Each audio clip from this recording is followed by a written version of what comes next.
Welcome back to another episode of Rob Sports Center. As you can see by the title, man, I'm assuming you clicked on this video because of the title. So I'm not going to do too much talking in this video. I want to get straight into the action. So it's been going around, it's been trending that I've been seeing a lot on ESPN, anything that has anything to do with football, sports period, but specifically football, about Dak Prescott. Should the Cowboys trade Dak Prescott? And I see that it was a Cowboys legend that came out. I think his name was Charles Hayes. They came out and said that he thinks that the Cowboys should trade Dak Prescott. So I'm trying to understand the damage behind why are Cowboy fans and why are people are so adamant about the Cowboys trading Dak Prescott. Now, I want to know if you're a Cowboys fan or if you just got an opinion on it, period, let me know in the comments. But this is what I did. So I went back and I did my research on Dak Prescott. So Dak Prescott started starting in 2016. I think that Tony Romo got hurt in the preseason. And from 2016 up until 2023, going into 2024, he has been the starting quarterback for the Dallas Cowboys. So I'm gonna start off from 2016, and I'm gonna go with the Cowboys' record as a team. Okay, so we go to 2016, his first year as a starter. They go 13-3. They lost in the divisional round of the playoffs, right? His sophomore year, 2017, they go 9-7. They missed the playoffs. So you fast forward to 2018. They go 10-6. They lost in the divisional round of the playoffs. You go to 2019. They went 8-8 and they missed the playoffs. You go 2020. They go 16-10, but Dak gets hurt week 5. They missed the playoffs, obviously. So you go to 2021, 12-5 record. They lose in the wild card. And I think that did they lose to the 49ers all 3 of those years? I think one of them years might have been the Eagles, if I'm not mistaken.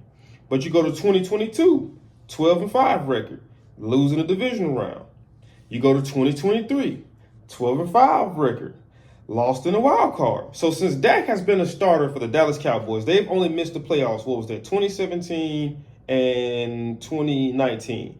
Other than that, they've made it there. The only argument that you can give me is, okay, we've got to the divisional round. What was that? 3 years. 3 years out of this since Dak has been started, but we haven't been able to get to the Super Bowl. Now, granted, look at the team that was beating them. One of the teams that beat them was the 49ers. That's pretty much self-explanatory. For 2 years, 49ers beat them, and look at the 49ers. You know what I mean? So it's not like they're losing to teams that's absolute nobodies. They're losing to teams that end up going to the Super Bowl.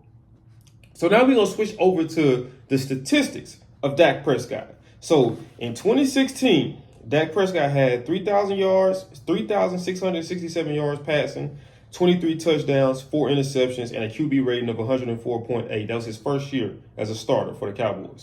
2017 season, he has 3,324 yards, 22 touchdowns, and 13 interceptions, 86.6 QB rating. That's okay. In 2018, he has 3,000 yards, 3,855 yards, 22 touchdowns, 8 interceptions, with a QB rating of 96.9. In 2019, he has 4,902 yards, 30 touchdowns, 11 interceptions, with a 99.7 QB rating. 2020, he finished the season with 1,856 yards, 9 touchdowns, and 4 interceptions, with a 99.9 QB rating. Granted, he got hurt week 5, so those are pretty good stats leading up to that. 2021, he has 4,449 passing yards, 37 touchdowns, 10 interceptions, 104.2 QB rating. So it's not like he went 30 for 30. Look at what Jameis Winston. I'm just throwing a QB name out there. So look at Jameis Winston the year he went 30 for 30 with 5,000 yards passing, and look at that. Look at that with the 2021 season. 4,449 yards, 37 touchdowns, and only 10 interceptions. So you see what I'm saying? So we're going to go to 2022. 2,860 passing yards, 23 touchdowns, 15 interceptions, 91.1 QB rating. So we're going to go to 2023. 2023 was, I would say, might have been probably his best season. It's not the season he had the most passing yards, but I would probably say it's his best season. You have 4,516 passing yards, 36 touchdowns, 9 interceptions, and a QB rating of 105.9. That was his highest QB rating as a starter, and he also was an MVP finalist. So this is where I'm trying to get to it.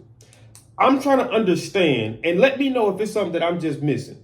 Who can you take other than quarterbacks who are already tied into contracts? The Mahomes, the Burrow, the Josh Allens, the Justin Herberts, the Lamar Jacksons, who else? I'm trying to think of other quarterbacks that has that capability. CJ Stroud, but they're tied into contracts. And who in their right mind would give up these? You see what I'm saying? So I'm trying to understand, because if you guys are saying, okay, they've made it to the divisional round 3 years, but they were never able to get to that next hump. I can understand that. But what is it? Because it's not like the stats. I'm looking at his stats over the course of since he's been a starter, and there's nothing I'm looking at and that's making me say, okay, yeah, y'all need to do something different.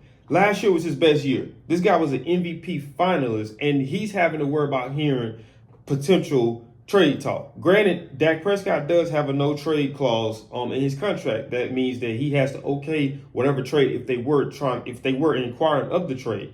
And it goes to this, and shout out to James Jones. I was looking at him on their show, and he was saying, and he was talking about Joy, the analyst. So he was like, so let's just say he was like, so everybody loves Joy. When Joy comes on our show, we do phenomenal ratings. We do good. We probably do our best views whenever she comes on the show, right? So why would we fire her if she's doing those numbers? If she's not only meeting, she's exceeding, why would we fire her? Make it make sense. So my thing is this.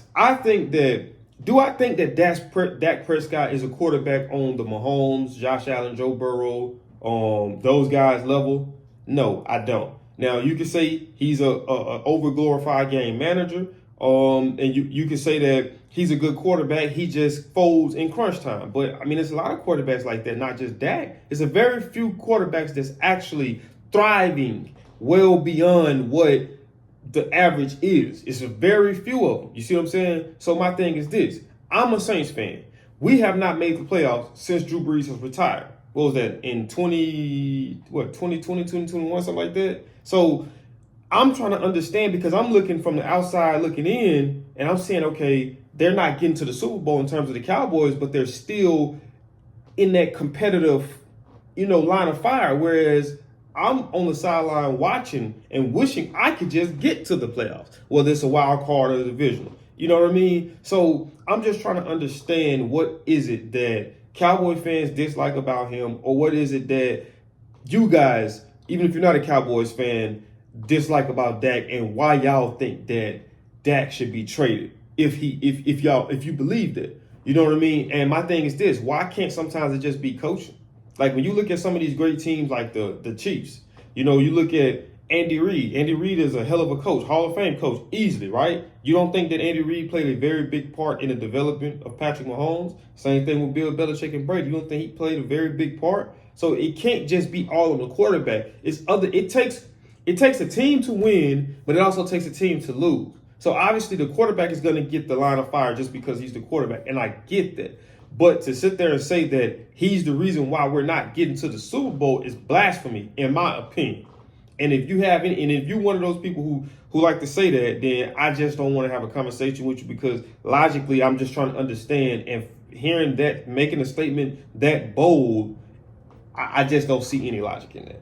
But like I said, man, feel free to let me know what you guys think in the comments. That's what this is. I want to know, and I want to understand. And if maybe y'all can bring up something to me, and I say, okay, I didn't see that, or I didn't pay no attention to that, so now I understand where y'all coming from. But as you can see, man, that's it for this video, man. If you did enjoy this video, do me a big favor, man. Smash that thumbs up button. Also, if you're new to the channel, make sure you subscribe. When you subscribe, make sure you click that post notification bell, where you be notified every time I drop. Because, man, I'm just like ESPN. I'm just like First Take. I'm just like Undisputed. I'm just like all them shows, man. I'm coming with these videos back to back. I'll see y'all in the next video.